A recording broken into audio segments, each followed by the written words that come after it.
I was ready to go. I was ready to just die and know that I was done and no more pain. It was pretty painful.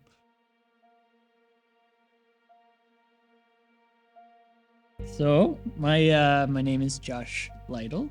I'm from Shoto, Montana, originally, born and raised on a ranch.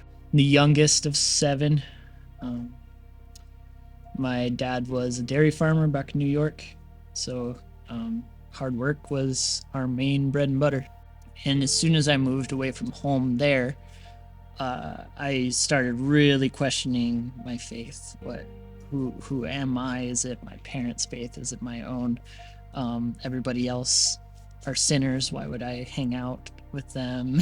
Just getting really, really tied down by sin and its destructive things, and feeling very alone at the same time. And I wrote in my journal, I still have it, not here, but I still have it, and it says, I was reading through Paul and all of his stuff, and talks about all the things that he had to go through, all the beatings, all the stuff, and I looked at my life, and it was pretty perfect. I didn't really have a whole lot of hardship. I had some bullying in high school and stuff, but nothing to really say that I like suffered for the faith.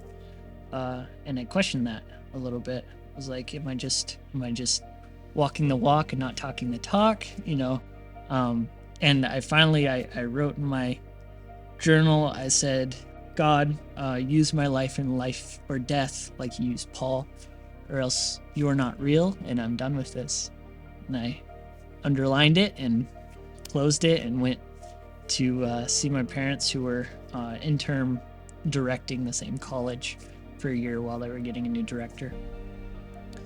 So I ended up staying there for the night, and then the next morning I went up and was climbing with some friends, and ended up the rope got pulled, and there was a couple carabiners on the chains at the top, and I don't like to keep stuff on the chains.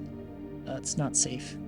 So I ended up just volunteering to go and take the carabiners off the chains. I hooked into some webbing and was ready to back off and just rappel off the tip. They were only about 5 feet down from the top. And when I trusted the rope, it just gave way. And I free fell 86 feet. Had a whole scenario there, just going from top to bottom. Life literally did flash before my eyes in every aspect. It was like time stood still for a long while.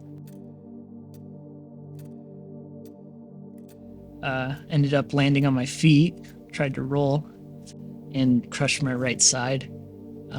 Ended up altogether 22 bones broken. I was ready to go. I was ready to just die and know that I was done and no more pain. It was pretty painful.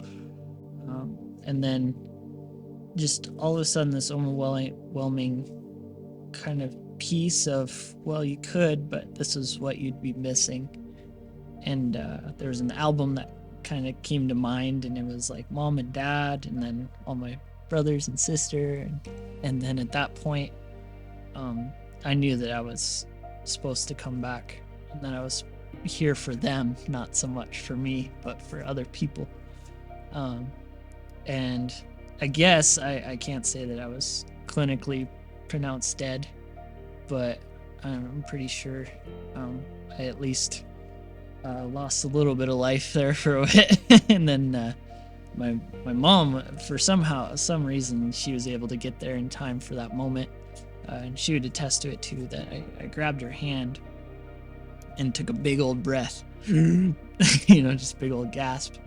And then at that moment, I had peace. From then on, I didn't know what was going to happen. I didn't know if I was going to be paralyzed or whatnot, but I knew that I was going to live through it. God had bigger plans, and he decided to heal me, I truly believe.